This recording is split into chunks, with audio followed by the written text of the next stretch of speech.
The marathon's coming to the end. And with that, thank you for everybody's attention. We have one more speaker to close today's program. We're honored to welcome Dr. Peter Reich, a renowned expert in physiology and ecology, is director of the Institute for Global Change Biology. Peter, who has conducted global change research on plants, soils, and ecosystems across a range of scales, maintains a joint affiliation at the University of Minnesota, where he is the Regents professor, excuse me. Peter was also chief scientist at the Hawkesbury Institute of Environment at Western Sydney University in Australia from 2011 to 2021. He is a member of the National Academy of Science of the United States and the American Academy of Arts and Sciences, a fellow of the Ecological Society of America, and a BBVA Prize laureate. He also has helped launch a science education channel called Minute Earth, which has over 500 million views on YouTube and other platforms. Hopefully you're getting a nice check from that, Peter. Okay. Very minute, eh? Yeah, YouTube is not a good platform. Yeah, there we go. Peter is also the chair of our diverse science committee. Today, he'll present on biodiversity, climate change, and ecosystems, lessons learned about carbon cycling, productivity, and stability. Let's welcome Peter to the stage.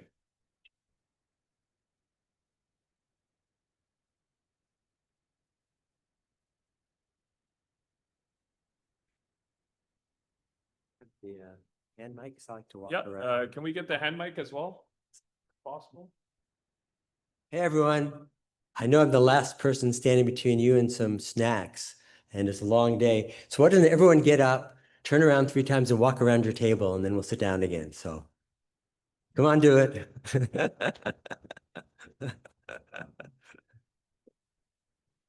Is it working?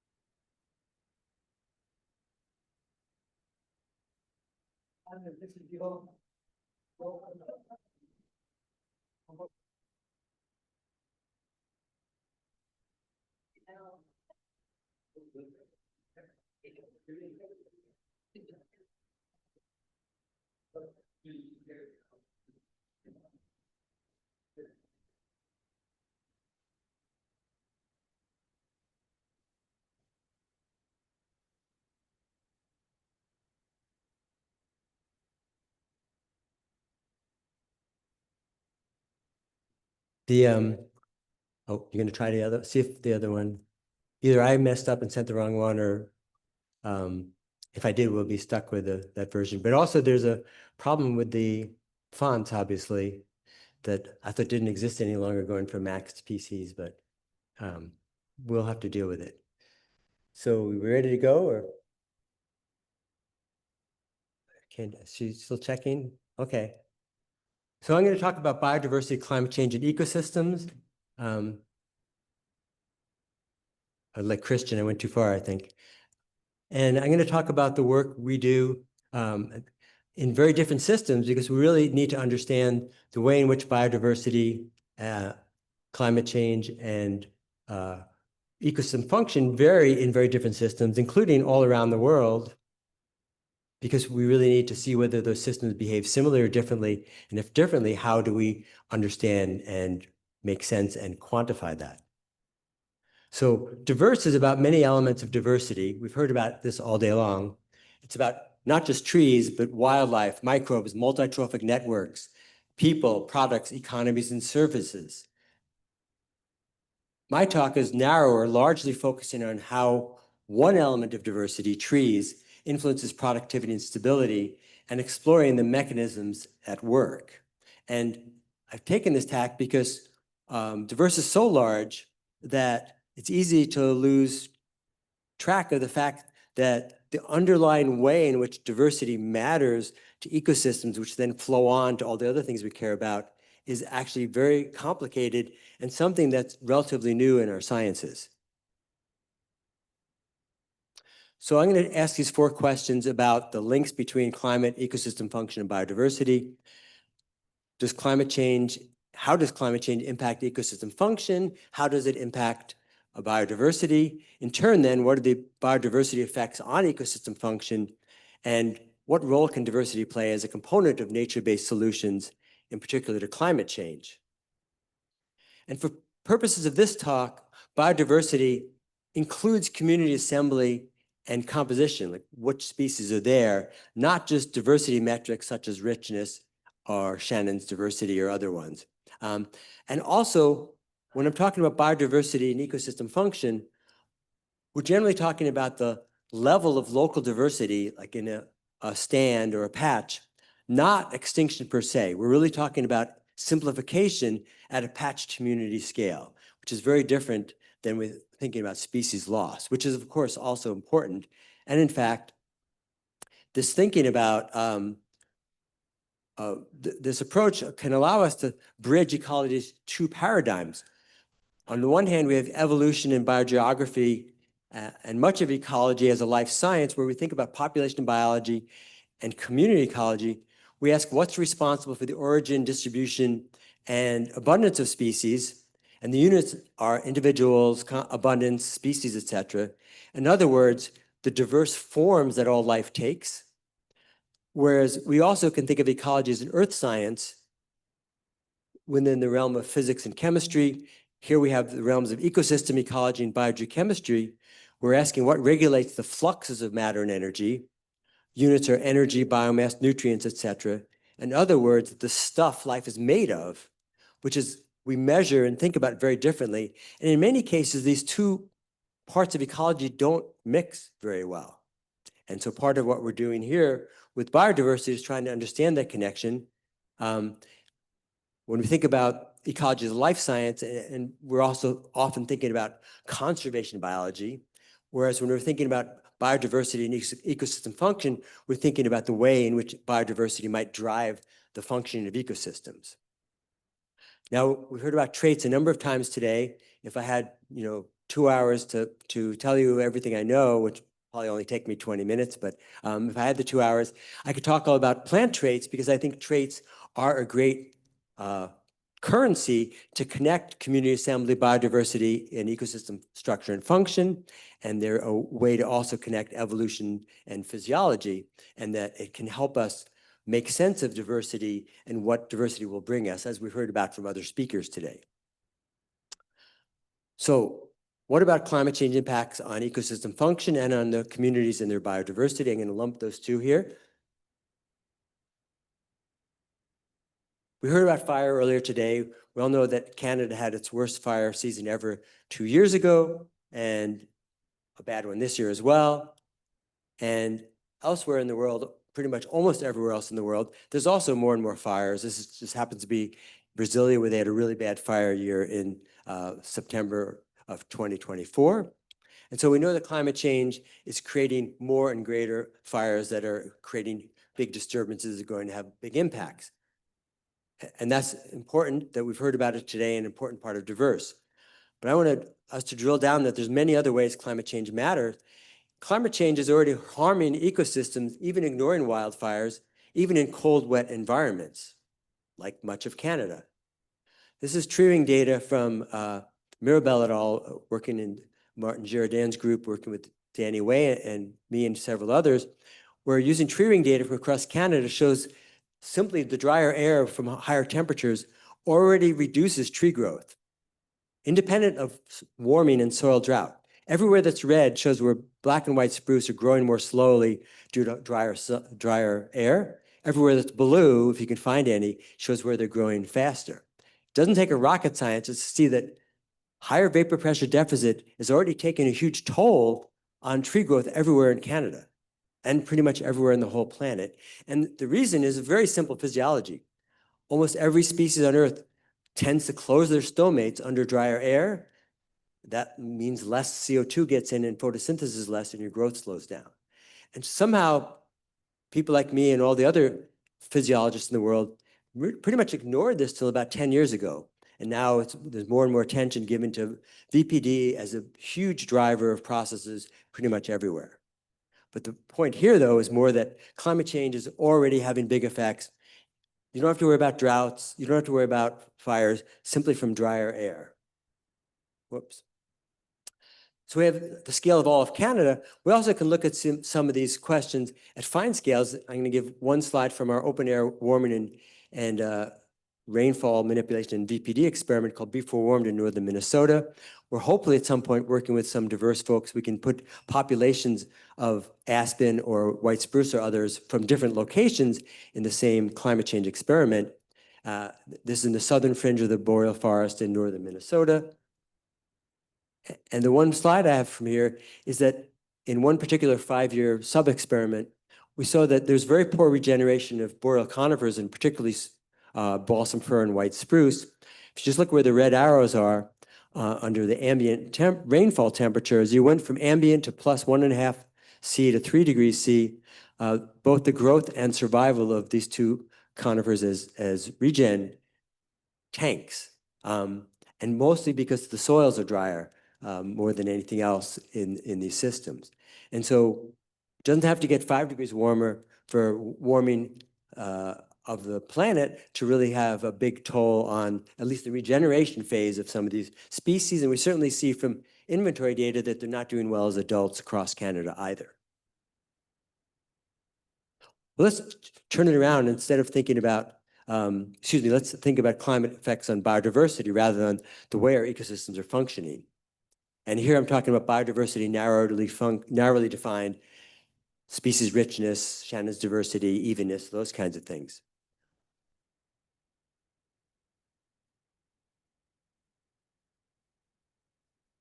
If you could prompt it again, it didn't like the way I pushed the buttons.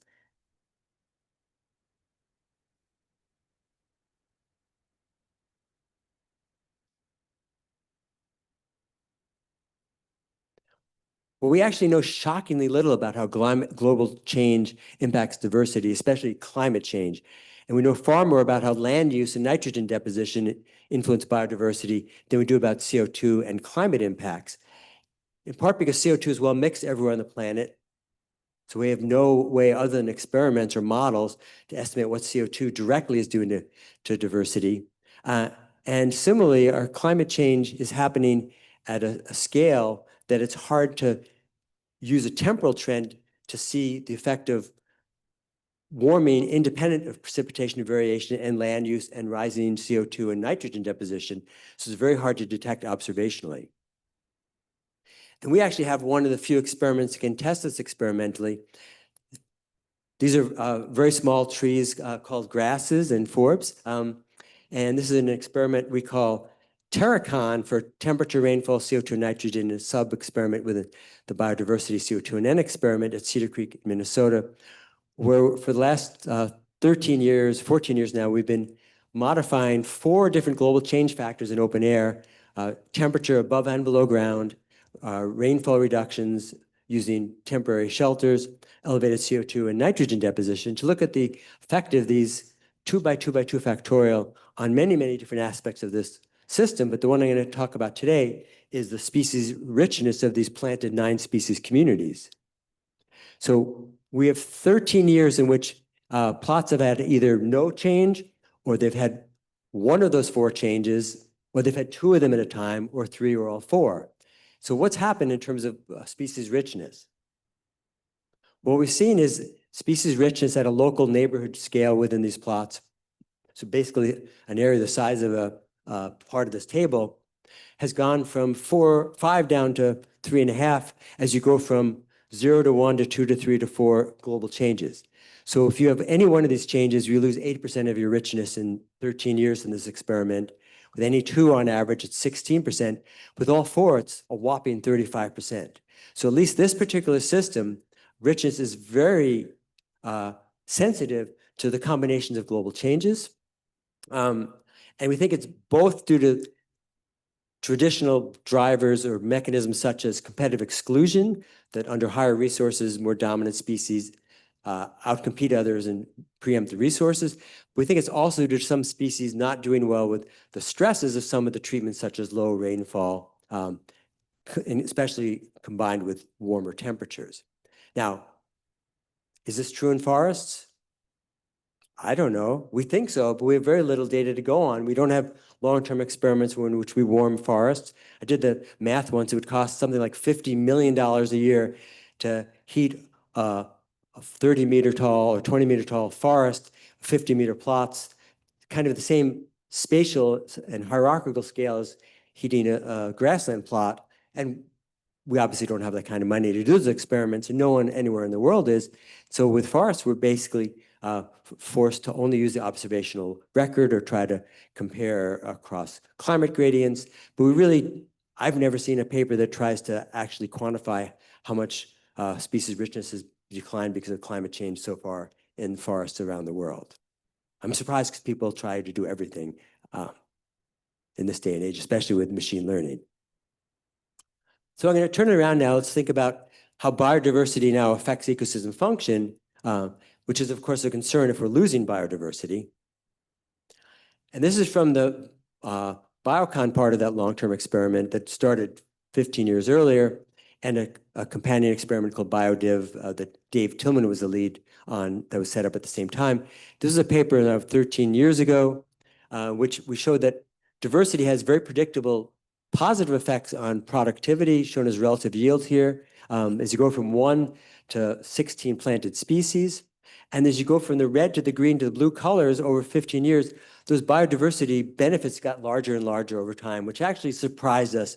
We thought they'd get a bit bigger and then saturate. And I'll mention some of the mechanisms later, but part of the reason for this is some of the mechanisms, like plant soil feedbacks, take a decade or two to really play out, such as increasing soil fertility.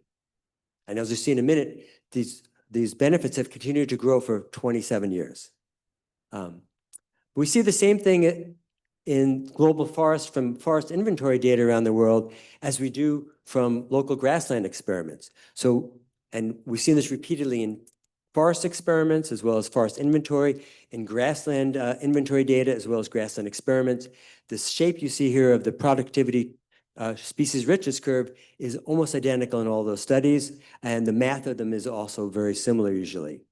So this is a paper now almost a decade ago led by Jingjing Liang, which literally we worked with scientists from 80 countries or more, forest inventory data around the world, and saw that as you lost, or the species richness was lower in forests locally in any given part of the world, productivity went down in the shape we see here. And so even a 10 or 20% loss of richness has negative impacts. I focus on, and I will continue to focus mostly on tree diversity or plant diversity in this talk, but soil diversity is every bit as important.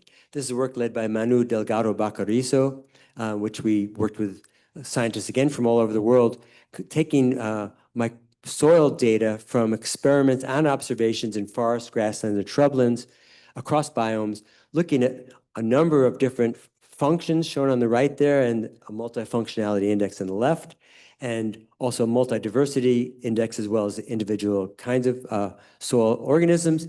And you can see very clearly that as soil diversity increases, function increases. And it's for the exact same reasons as it does with plants.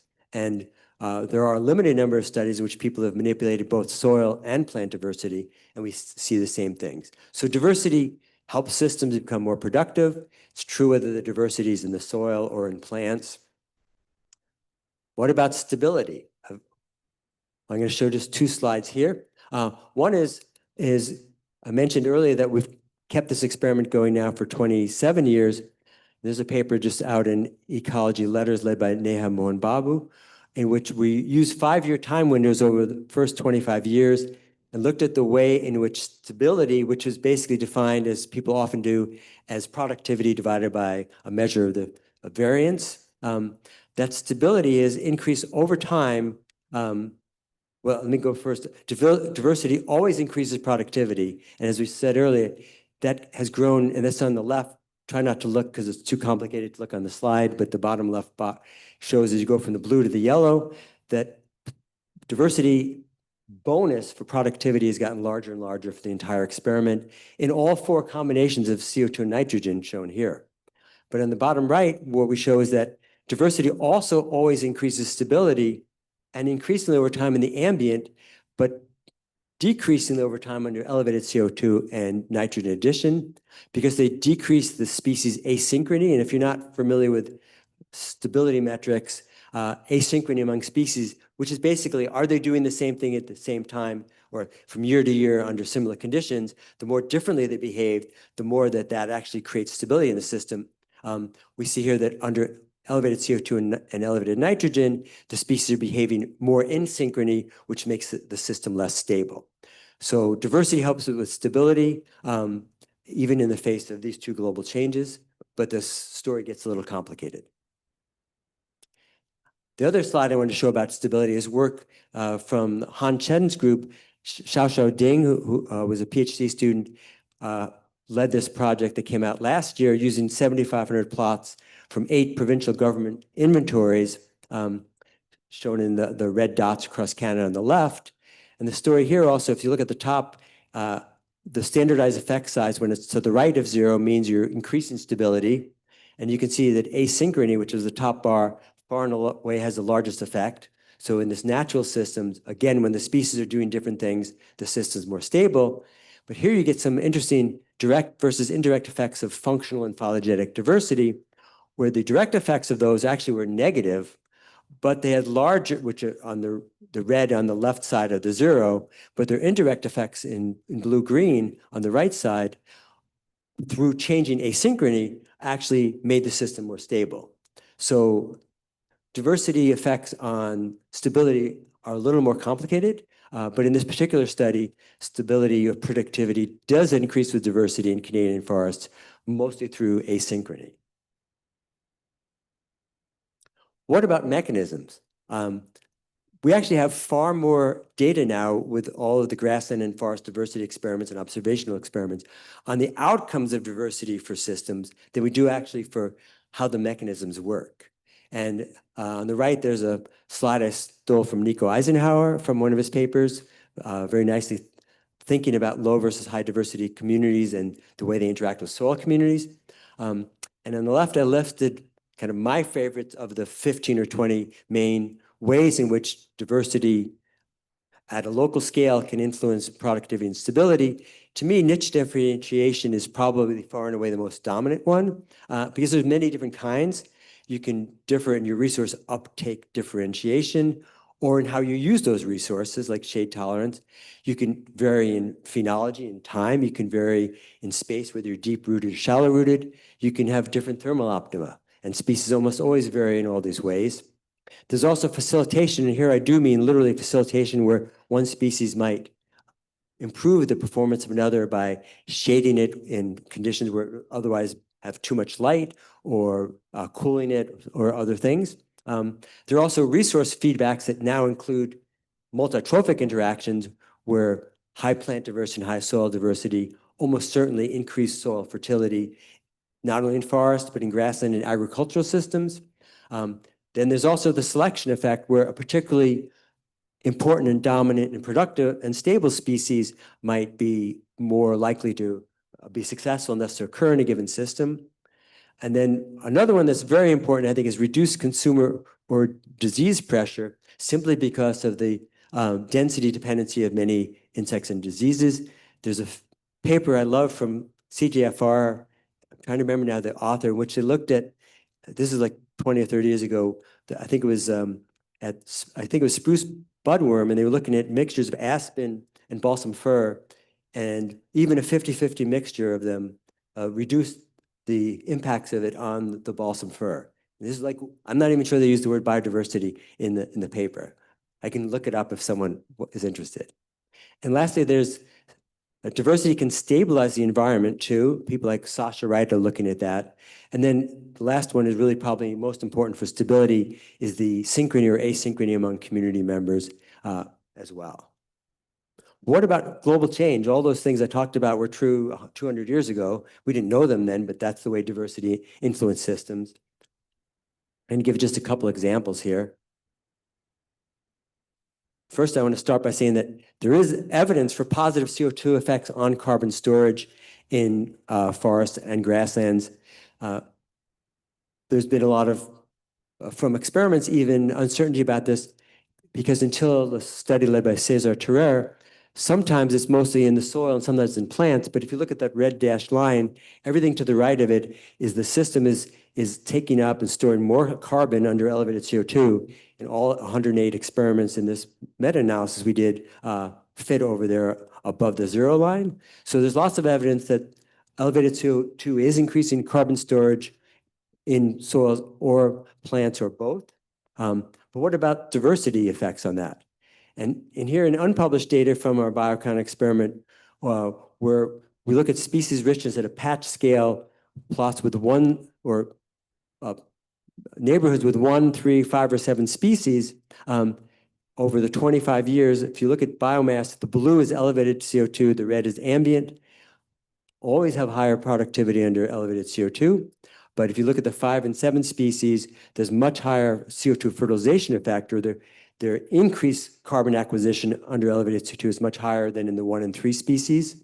And so this matches actually, we had a paper after the first 2 years of the experiment, and haven't revisited this unfortunately since, but clearly we still see that species richness in this particular case enhances carbon uptake. Does it do it around the world? People wave their hands and claim this happens when we're talking about the global carbon sink and the land carbon sink actually growing for much of the last 40 years, but it's based on not very much evidence. The other example I want to give here of diversity under global change is again using Canadian inventory data in a project led by Shinli Shen, who was a postdoc then with Scott Chang at University of Alberta and was also a visiting fellow at our institute in Michigan, using tree and soil data from this set of plots.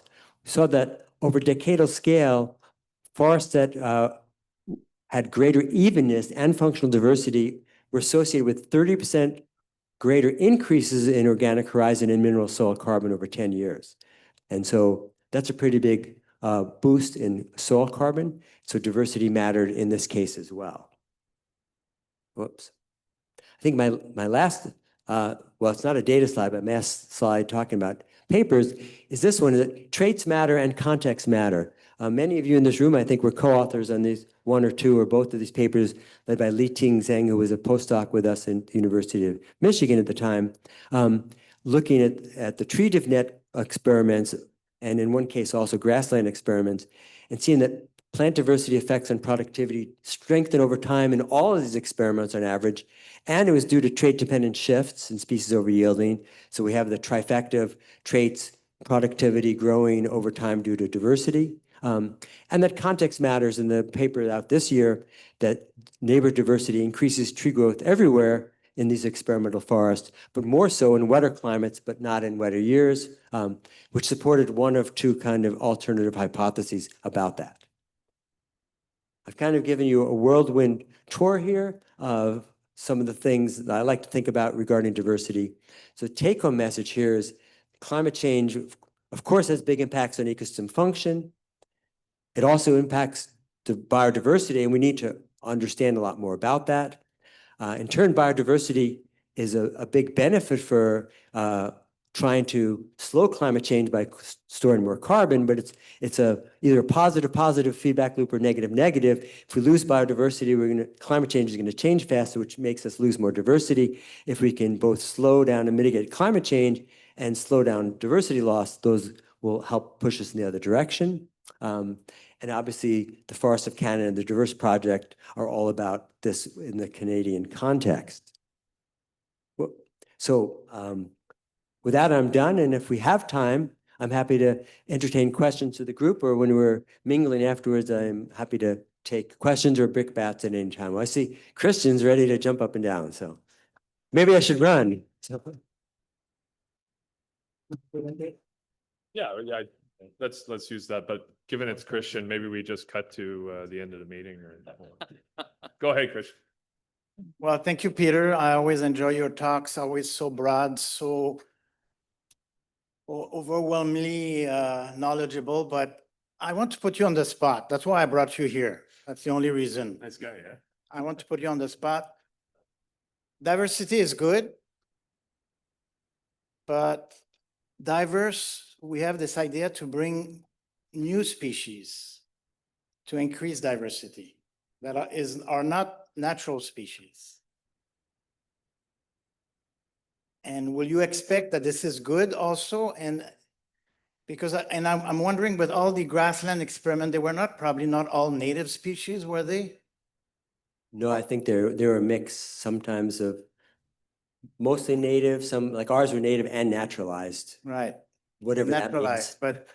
but my question is, if you had to say yay or nay about bringing new species to increase diversity, which according to all your results will increase productivity, stability. I mean, gosh, let's do it.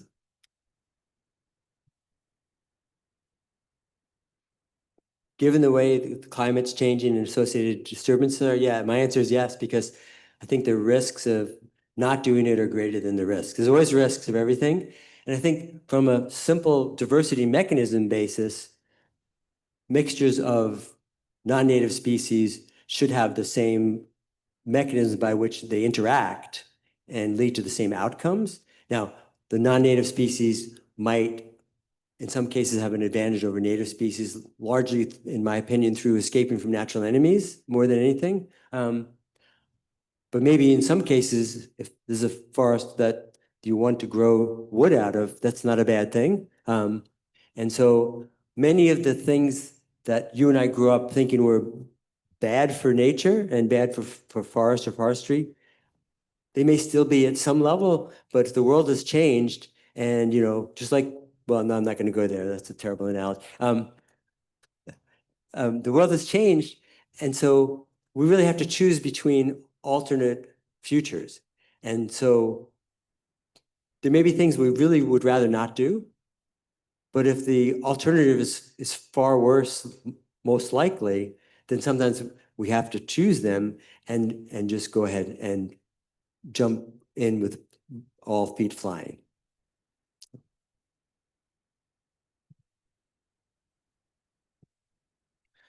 Thank you for your great presentation.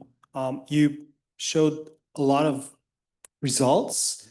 One of them was that richness is very sensitive to the four global changes in your grassland experiment.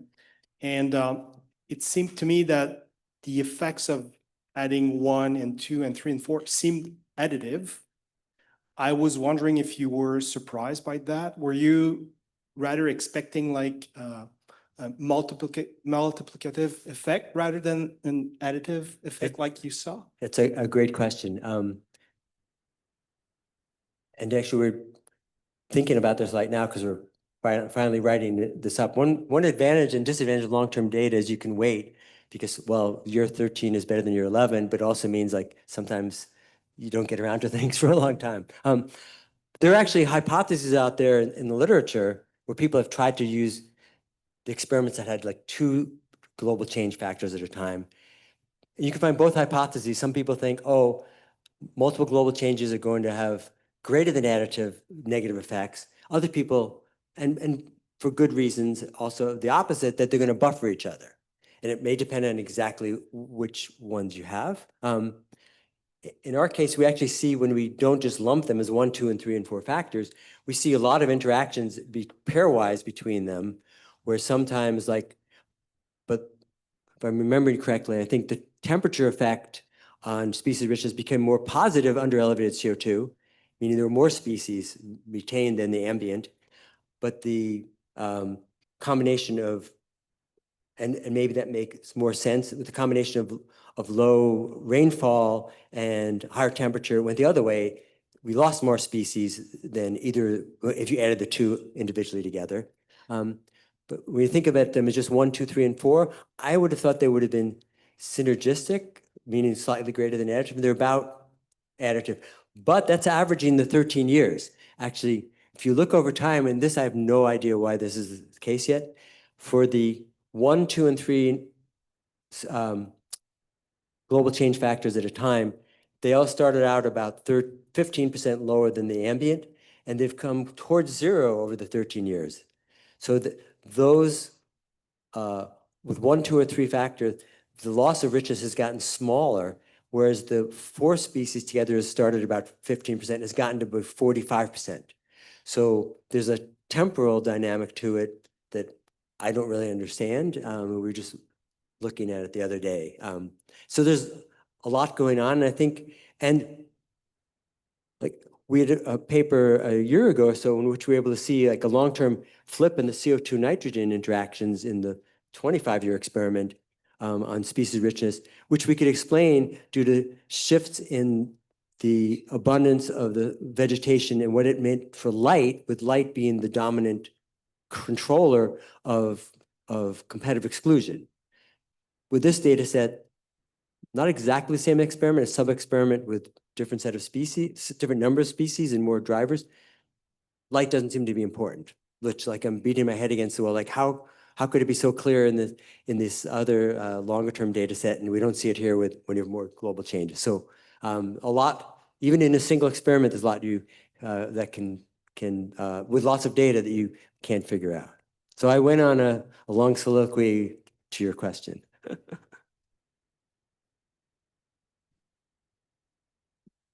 Okay, thank you, Peter.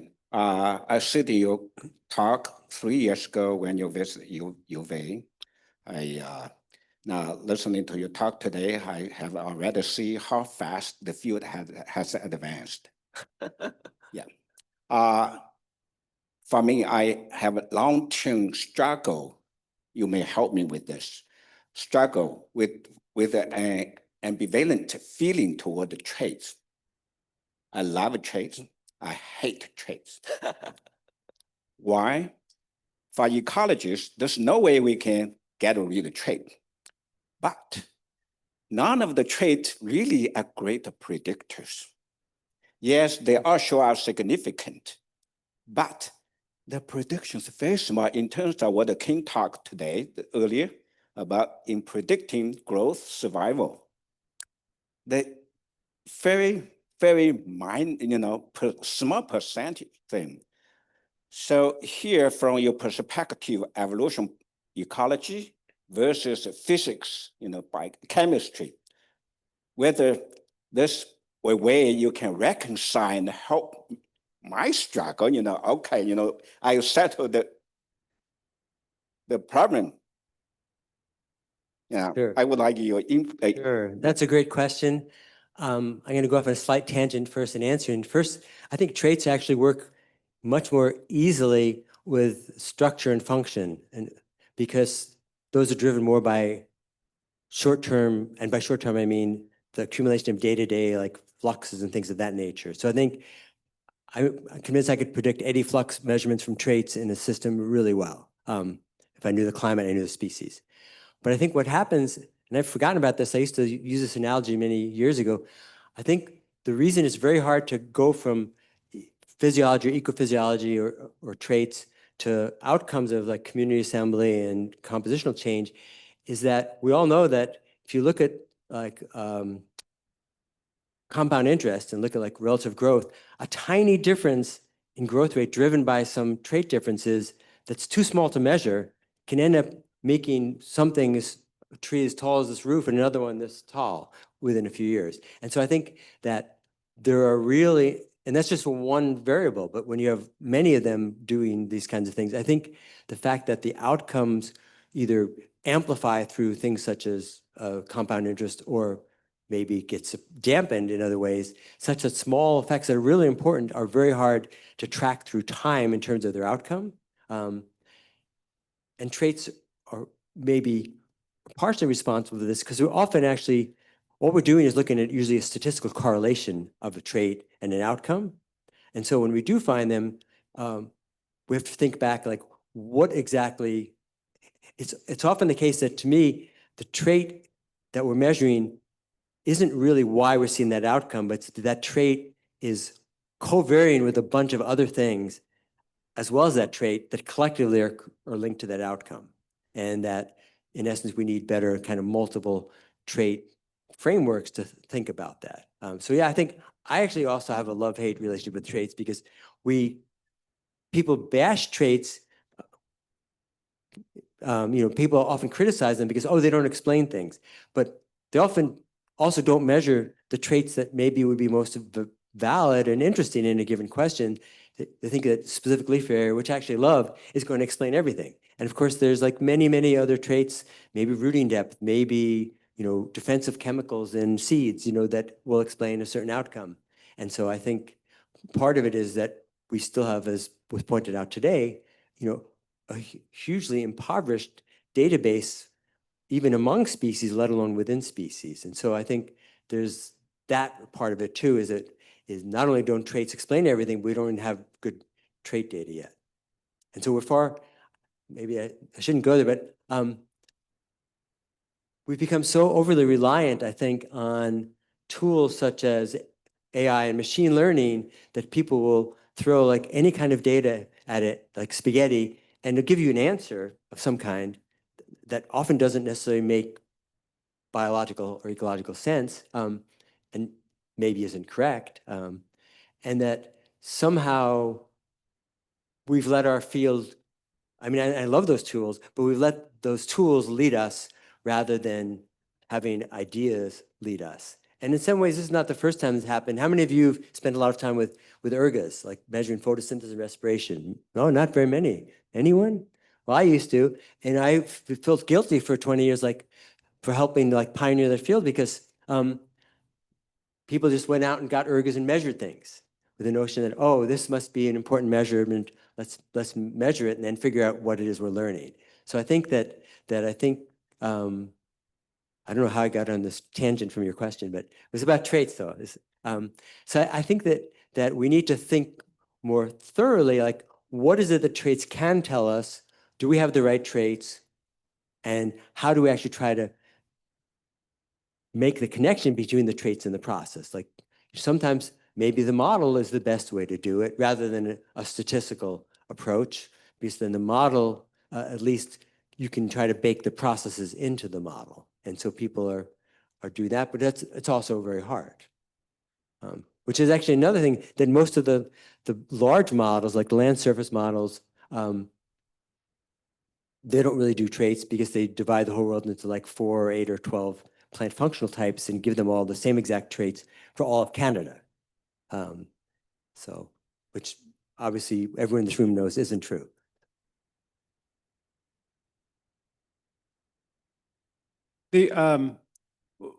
What do we know about the interaction between a warming climate and the growing season length? The growing season length getting longer and diversity.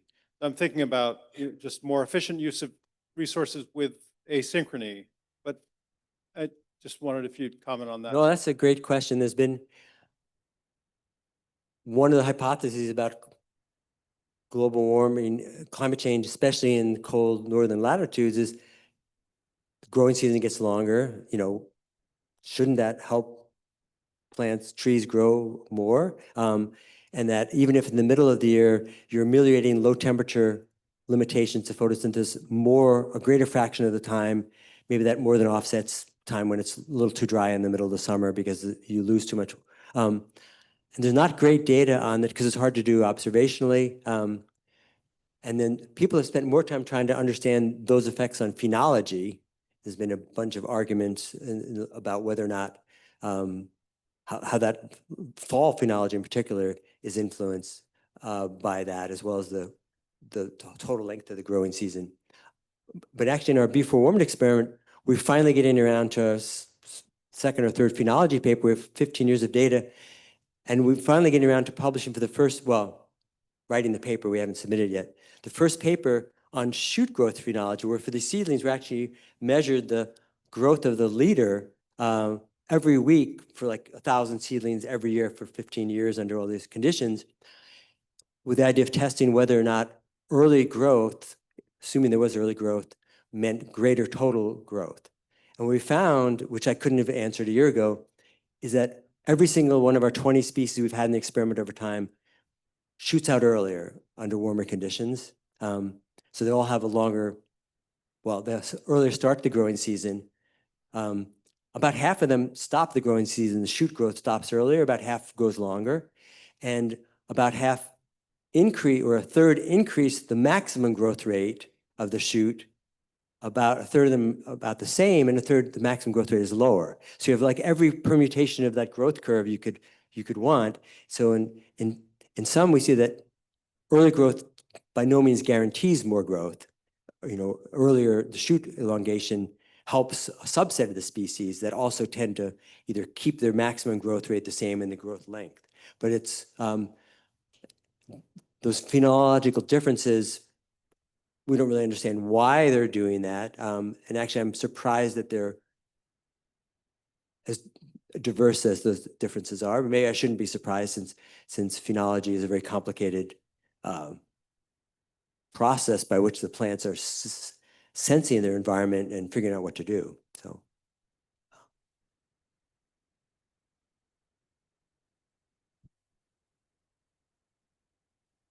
Thanks, Peter, for a great talk. Yeah, I feel weird asking this question, but working with geneticists now, when all the question of diversity for me, it's a shift now. So I think they really instilled it to me, because looking to your talk, I was thinking about that. Like you really see species as a concept, and like when I'm speaking, I'm working with, I'm taking Nathalie Isabelle, for instance. For her in Alberta, it's a hotspot of biodiversity because the high diversity, genetic diversity there, and with all the hybridization happening there. And so I'm just wondering what you were, because yeah, we as a community ecologists, richness, number of species, but for them it's a totally different world. So how this could affect, the relationship between diversity and because she was just giving me an example of high genetic diversity of a tree species was increasing its susceptibility to an insect, because the insect is having a larger cafeteria, a more longer time for food. So she could give me a lot of examples where high genetic diversity was maybe not a good for stability or for productivity. So That's a great question, and it could be the case that the high genetic diversity actually creates risk and vulnerabilities in some ways, and enhances system stability and productivity in other ways too. I don't think we have great examples certainly not with understanding the role of genetic diversity within forests, basically. But we know a lot about it in agriculture, because most of our agriculture is basically, we use a single genotype. And there have been quite a number of studies, actually the majority of them, I think the best ones in China, showing that genetic diversity in agricultural systems enhances yield massively. And obviously it's a lot easier, we still haven't figured out how to do that in our systems, and for the same reasons. And so I think genetic diversity probably follows the same mechanisms. There may be some different ones, but you could argue that the cafeteria thing should also occur with plant species diversity. If there's 12 species rather than 2, they're going to be leafing out and have new, easy-to-eat leaves at different times. So some of those arguments or some of the logic might hold among taxa within. But I do think that as people who work in these low diversity, or at least low species diversity systems, we need to think about this genetic diversity more in terms of, obviously, assisted migration. It's a huge thing. This gets back to this notion earlier, we don't have available seeds. We were trying to set up an experiment earlier this year, and Kristen was trying to help us, and Charles Knock, I think, and others. We couldn't find white spruce from like a matrix of north, south, east, west to plant it in our experiment. This staggered my mind, that we weren't able to buy them from someone, or they didn't have them in either the Canadian or the US seed bank. And we couldn't find it for any other species. One of our colleagues is actually an evolutionary biologist named Dave Muller, works mostly with annual plants, but he started growing paper birch from around Minnesota. So it's somewhat local, but we're now growing that in Beaufort Warm to see whether, as you look from, our hypothesis is that the far southwest part of the state is, for a flat part of the world, is surprisingly hotter and drier than the Northeast, and that those should do, it doesn't mean rocket scientists make that hypothesis, should do better under the hotter and drier conditions in our test. We're going to plant them in the plots next year. But we'd love to do that with aspen, white spruce, other genotypes within species, to get a sense of like whether or not, how much room And opportunity is there in that. You know, people have tried to do the adaptive silviculture trials both in the US and Canada, which work well, but you don't have the climate change element, you know, other than that you plant them in places that are undergoing climate change. But in our experiment, we can, you know, get that contrast immediately in the study. And so I think it's a great question. And I think, well, what do you think? Do you have an opinion of like, is genetic diversity going to help us a lot? Don't know, even information we got from agriculture, even the information we got from agriculture, I think it's really different than what's happening in the forest, because in forest there were, it's far more diverse already. Yeah. And I think we really need to know that, because there's so many things happening, especially when we have this species so widely distributed. Mhm. And we even have a study we made on vaccinium, where we were looking that the traits at which we are identifying the species is not the right species. So when you think with your eyes of a field botanist that this is a Vaccinium angustifolium, it can be a hybrid or a Myrtillioides. You cannot know just looking at it. You need to do the genetic analysis. And this is really a good example of adaptation. So it's especially in boreal forests where you have so many disturbance. We have the recipe of adaptation there, but we don't see it because it's something we don't see with our eyes. So I think it's very important. And I think someone asked earlier, I think we need to be really humble about, I think just because we see something in one system or even 7 systems. I was just looking at a draft of a paper of a Chinese colleague I'm working with, the 33-year agricultural experiment looking at soil multifunctionality, in which they measured all sorts of things under NPK combinations and organic matter, both inorganic, and beautiful diagrams of networks among the soil mesofauna, and but those didn't matter at all to function, which is like surprising. And their diversity didn't matter. What did matter was the compositional similarity across all the different treatments and time. So like, you know, it didn't, and that's why we do science, is like our hypotheses are going to be wrong, and we learn the most when they're wrong. And so I think thinking about this genetic diversity, I think is super important in Canada when you have so much variation in so few species. I think with that, we'll move. Yep.